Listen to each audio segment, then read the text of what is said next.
देखो, hope you all are doing great. तो पिछली क्लास में हमने पढ़ा था कि ब्रोंकाइटिस क्या होता है, उसके सिम्टम्स क्या और कॉजेस क्या है और डायग्राम, ठीक है। अब हम पढ़ेंगे कि एस्थमा क्या होता है।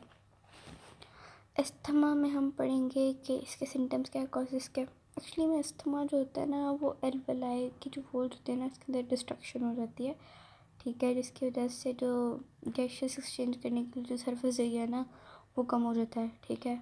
बस इस बात अभी मैं आके बाद में डिटेल में बताती हूँ कि एस्थमा एक्चुअली में है क्या। So asthma is the destruction of walls of the alveoli. Asthma के अंदर जो वॉल्स है एल्वेलाई की, उसके अंदर डिस्ट्रक्शन हो जाती है। It result in large sac but with less surface area for gases exchange, जिसके रिजल्ट में, नतीजे में जो एल्वेलाई के सैक है वो लार्ज हो जाते हैं, मगर गैसेस एक्सचेंज करने के लिए सरफेस एरिया जो है वो कम हो जाता है, ठीक है। अब यहाँ पे क्वेश्चन आता है कि सैक्स जो लार्ज हो गया पर गैसेस एक्सचेंज करने के लिए सरफेस को कम हो गया, ठीक है। तो इसलिए हुआ है क्योंकि जब वो डिस्ट्रक्शन हो जाएगी, यानी कि वो खुले हो जाएंगे, तो दूसरे सैक्स के लिए जगह नहीं बचेगी कि वो गैसेस एक्सचेंज करे। यानी कि जो लेफ़्ट वाली है, इसके अंदर बिल्कुल नॉर्मल एल्वेलाई है, यानी कि इसके अंदर स्पेस है कि उसने गैसेस एक्सचेंज किस तरह करनी है और गैसेस ने किस तरह एक सैक से बाहर आना है। और जो राइट वाली है, इसके अंदर सैक्स वो एयर को बाहर आने के लिए जगह ही नहीं मिल रही, ठीक है, जिसकी वजह से हमें सांस लेने में मसला होता है, ठीक है। As lung tissues break down, जिसकी वजह से लंग जो टिश्यू हैं वो ब्रेक हो जाते हैं, और the lung do not come back to their original space after exhalation. हमने पढ़ा था एक्सलेशन में कि जो लंग्स हैं एक्सलेट करने के बाद, कार्बन डाइऑक्साइड को अपनी बॉडी से निकालने के बाद अपनी पोजीशन पर वापस आते हैं, पर जब एस्थमा हो जाता है तो अपनी पोजीशन पर लंग्स वापस नहीं आते, जिसकी वजह से एयर जो है वो लंग्स के अंदर ही ट्रैप हो जाती है। सो air can not be pushed out, जिसकी वजह से एयर बाहर नहीं आती, और and the air is trapped in the lungs, जिसकी वजह से एयर जो है वो ट्रैप हो जाती है, ठीक है। ये था एस्थमा।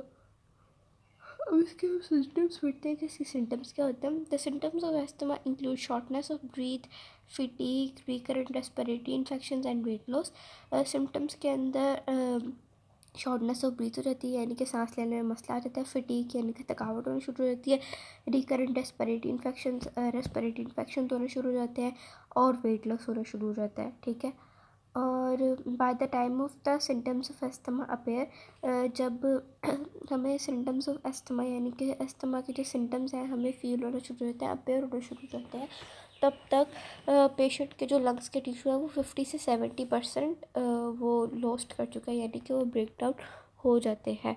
ये MCQ जाता है 50 से 70% वाला, ठीक है। कि जब एस्थमा के सिम्टम्स अपेयर होते हैं, हम डॉक्टर के पास जाते हैं, तब तक हमारे लंग्स के 50 से 70% जो लंग्स टिश्यू हैं वो लॉस्ट हो जाते हैं, ठीक है। The level of oxygen in blood may get so low that it causes serious complication, के लेवल ऑफ ब्लड जो है लेवल ऑफ ऑक्सीजन जो है हमारे ब्लड के अंदर इतना कम हो जाता है कि हमें सीरियस कॉम्प्लिकेशन आना शुरू हो जाती है, यानी कि हमारा मेटाबॉलिज्म जो है वो नहीं सही तरीके से होता है, यानी कि कुछ के अंदर ऑक्सीजन की प्रेजेंस होती है, कुछ के अंदर नहीं होती, तो इस वजह से।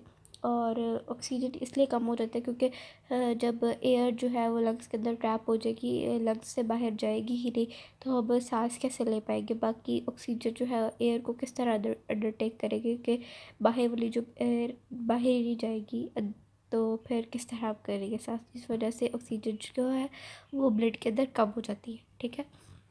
बाकी इसके साथ ये दोनों के डायग्राम भी आएगी, और ये शॉर्ट क्वेश्चन भी आता है और लॉन्ग क्वेश्चन भी आता है किसी और डिजीज़ के साथ या डिसऑर्डर के साथ, ठीक है। यानी कि ब्रोंकाइटिस आ जाएगा, टुपुटियाँ आ जाएगा, एस्थमा आ जाएगा इसके साथ, ठीक है। बहुत ही देर के लिए अल्लाह हाफ़िज़। अब बाकी हम कल पढ़ेंगे।